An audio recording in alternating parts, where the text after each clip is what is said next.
আসসালামু আলাইকুম। আমি এখন আছি দারুণ মজা একটা পরোটা। এটা হচ্ছে ছানার পরোটা। এটা ইচ্ছা করলে মিষ্টিও বানানো যায়, ঝালও বানানো যায়। তো আমি ঝালটা বানাচ্ছি, আমার কাছে ঝালটাই খাইতে মজা লাগে। এটা যেমন ফ্রেশ ছানা দিয়েও বানাতে পারেন, অনেক সময় বাসায় দুধ ফেটে যায় জাল দিতে গেলে, একটু পুরানো হয়ে গেলে কিংবা বাসি হয়ে গেলে সেই ছানা দিয়েও কিন্তু আপনারা বানিয়ে নিতে পারেন, একই টেস্ট হবে। তো আসেন দেখি শুরু করা যাক।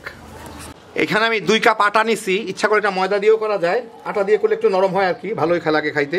এর মধ্যে স্বাদ মতো লবণ দিব, 1 টেবিল চামচের মতো রান্নার তেল দিব,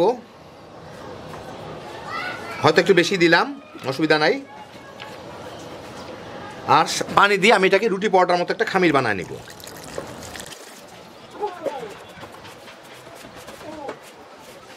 প্রয়োজন মতো পানি দিব, লাগলে দিব। আর যদি বেশি পানি দেওয়া হয়ে যায় তাহলে আর একটু আটা মিলাই নিব, এইভাবে আর কি। রুটি পরোটার মতো একটা খামির হলে আমার হয়ে গেল। ভালো মতো ময়ান দিয়ে একটা মোটামুটি রুটি পরোটার মতো শক্ত একটা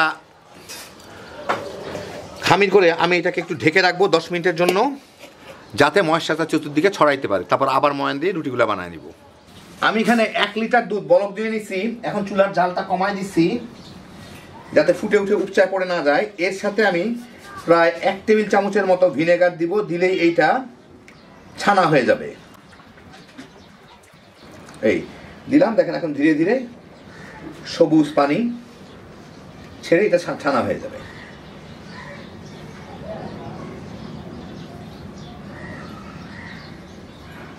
আমি চুলার জালটা কিন্তু এখন নিভাই দিলাম। এখন আমি ছানাটাকে এই পানির থেকে ছেঁকে নিব, একটু চেপে চেপে থাকবো যাতে ছানাটার মধ্যে খুব বেশি পানি না থাকে, একটু শক্ত শক্ত টাইপের করে নিব আর কি। তো ছানাগুলোকে পানি ঝরাই নিলাম। এখন আমি এটাকে মুথে নিব, একদম স্মুথ করে, একটু ভিজা ভিজা রাখছি আর কি, একদম শুকনা শুকনা না, ভালো মতো মুথে নিতে হবে এটাকে। এভাবে ডলে ডলে মুথবো যাতে কোনো দানা দানা না থাকে। তাই মোটামুটি বেশ মসৃণ করেই এটাকে মেখে নিলাম আর কি, মুথে নিলাম আর কি। এখন এর মধ্যে আমি স্বাদ মতো একটু লবণ দেবো। কেউ নোনতা করতে পারেন, কেউ মিষ্টিও করতে পারেন, আমি নোনতা করতেছি। আর আমি এর মধ্যে কোনো মশলা ব্যবহার করবো না। আপনারা ইচ্ছা করলে আপনাদের পছন্দ মতো জিরার গুঁড়া টুড়া দিয়ে নিতে পারেন, আমি দিলাম না, যার যার রুচি মতো। আমি এর মধ্যে খালি একটু কাঁচা একটু লাল মরিচ কুচি, মরিচের কুচি আর কি, কাঁচা মরিচের বোতল লালটা দিলাম, দেখতে ভালো লাগবে। একটু ধনিয়া পাতার কুচি, আর সামান্য একটু পেঁয়াজ কুচি, পেঁয়াজ ফালি করে রাখা, এগুলো দিয়ে এটাকে মেখে নেব। কেউ ইচ্ছা করলে মশলা ব্যবহার করতে পারেন। ছানার ফ্লেভারটা যে থাকে আমি সেইভাবেই রাখলাম আর কি, কিন্তু নোনতা ছানার ফ্লেভার আর কি। 20 মিনিট পরে দেখি আটাটার কি অবস্থা।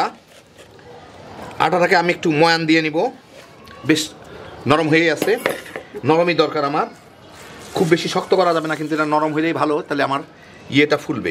হালকা একটু আটা ছিটায় আমি এটাকে একটু ময়ান দিয়ে নিই।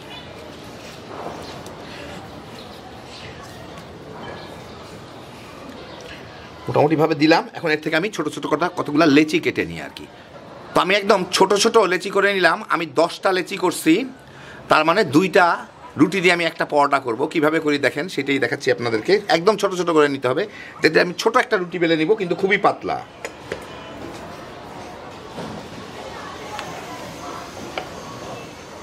তো আমি এখানে পাতলা একটা ছোট রুটি বেলে নিলাম। রুটিটা একটু তেরা বেঁকা হলেও কোনো ক্ষতি নাই, কারণ এর উপরে আমি আরেকটা রুটি বসাই, এটাকে চেপে লাগাই দিব, তো তখন টেনে টুনে ঠিক করে দিব, অসুবিধা নাই। তো এরকম করে আমি সমস্ত রুটি কয়টাকে বেলে নিব। এখন এইটার উপরে আমি যে পুরগুলা করে রাখছি ছানার, সেই পুরটা একটু ছড়ায় দিব, পাশে একটু খালি রাখবো।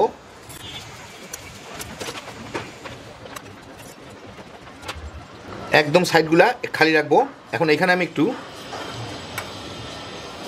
হালকা একটু পানি দিয়ে দিব, পানি দিয়ে ভিজায় দিব আর কি। ভিজায় এই আরেকটা রুটি এনে এর উপরে দিয়ে দিব, একটু চেপে চেপে দিব ভিতরে, যাতে বাতাস টাতাস কম থাকে। বাস, এখন সাইডগুলো একটু চেপে লাগাই দেই, ভালো মতো সাইডগুলোকে একটু চেপে লাগাই দিতে হবে যাতে লিক টিক না করে। বাস, হয়ে গেল। এইভাবে আমি বাকি সমস্ত পরোটাগুলোকে রেডি করে ফেলবো। আমি একটা ফ্রাই প্যান গরম করে তার মধ্যে এইগুলাকে দিয়ে ভেজে নিব। ছোট ছোট সাইজের হয়েছে, অসুবিধা নাই। প্রথমে তেল ছাড়াই ভাজবো, তারপরে আমি একটু তেল দিয়ে দিই। এক পিঠ একটু ভেজে উল্টায় দিয়ে দিই। মাঝখানে পুর থাকায় সাইডগুলা ভাজা হয় না, সেই জন্য আমি একটু সাইডে নিয়ে চেপে চেপে ভেজে নিচ্ছি। দেখি ওই দিকটা কেমন ভাজা হলো। মোটামুটি বোধহয় মোটামুটি ভাজা হয়েছে। যাই হোক, এখন এই পাশে আমি একটু তেল ব্রাশ করে এইটাকে উল্টায় ভেজে নিই। এখন কেউ চাইলে রুটির মতো রাখতে পারেন, কেউ চাইলে পরোটার মতো করতে পারেন। আমি একটু পরোটার মতো করে নিচ্ছি। এই পাশটা কেমন ভাজা হলো? হ্যাঁ, মোটামুটি হবে। চেপে চেপে ভেজে নিই। এই ফাঁকে এই পাশটা একটু তেল লাগাই দিই। এখনই আমার উল্টায় দিতে হবে।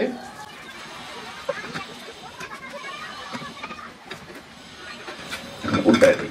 এই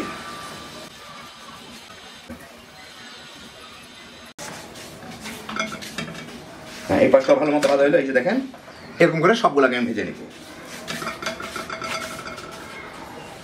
তো এই দেখেন, হয়ে গেল আমার দারুণ মজার ছানার পরোটা। কি যে মজা খাইতে, একবার বানায় খাইলেই বুঝবেন। চাইলে বাচ্চা কাচ্চাদের জন্য আপনারা কেউ মিষ্টিও বানিয়ে নিতে পারেন ছানার সাথে চিনি মিলায়, তবে আমার কাছে ঝালটাই পছন্দ। খুব সহজে তৈরি করে ফেলতে পারবেন। ফ্রেশ ছানা দিয়ে যেমন তৈরি করা যায়, তেমন অনেক সময় আমাদের দুধ ফেটে যায় কিংবা জমে দই হয়ে যায়, সেটাকে জাল দিয়ে ছানা করে ফেলবেন, ওটা দিয়েও বানিয়ে নিতে পারেন। একই রকম টেস্ট হবে, কোনো 19-20 হবে না।